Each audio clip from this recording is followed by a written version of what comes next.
6 মাসের যুদ্ধে ইরানের সশস্ত্র বাহিনীর ভূমিকার প্রশংসা করেছেন ইসলামিক রেভলিউশনারি গার্ড কর্পসের IRGC commander major general Ahmad Vahidi. তিনি দাবি করেছেন, ইরানি বাহিনী বিশ্বের ইতিহাসের সবচেয়ে ভারী অস্ত্রে সজ্জিত সামরিক শক্তিকে নতজানু করতে সক্ষম হয়েছে। ইরানের সশস্ত্র বাহিনী, পুলিশ, বাসিজ, উপজাতীয় বাহিনী ও গোয়েন্দা সদস্যদের উদ্দেশ্যে দেওয়া এক বার্তায় ভাহিদি বলেন, কঠিন পরিস্থিতির মধ্যেও ইরানি বাহিনী তাদের সামরিক অভিযান সফলভাবে পরিচালনা করেছে। এর মাধ্যমে শক্তিশালী প্রতিপক্ষের বিরুদ্ধে ইরানের প্রতিরোধ সক্ষমতা প্রমাণিত হয়েছে। তিনি বলেন, ব্যাপক গোলাবর্ষণ ও প্রতিকূল পরিবেশের মধ্যেও ইরানি বাহিনী সফলভাবে আক্রমণাত্মক ও প্রতিরক্ষামূলক অভিযান চালিয়েছে। দক্ষিণের দ্বীপ ও উপকূলীয় অঞ্চলের প্রচণ্ড গরম ও আর্দ্রতা থেকে শুরু করে উত্তরের পার্বত্য সীমান্তের তীব্র শীত, সব ধরনের কঠিন পরিস্থিতিতেই তারা যুদ্ধ করেছে।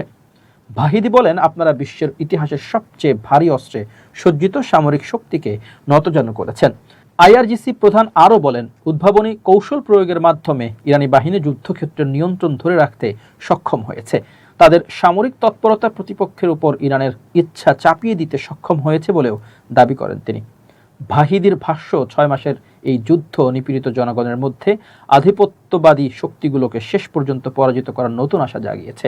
এ সময় তিনি যুদ্ধের পুরো সময় ইরানি জনগণের সমর্থন ও অংশগ্রহণেরও প্রশংসা করেন। জনগণের অব্যাহত সমর্থন এবং সৃষ্টিকর্তার সহায়তায় অঞ্চলটির মানুষের দুর্ভোগের অবসান ঘটবে বলে আশা প্রকাশ করেন তিনি। বিশেষ করে ফিলিস্তিন ও লেবাননের মানুষের দুর্ভোগের কথা উল্লেখ করেন IRGC প্রধান।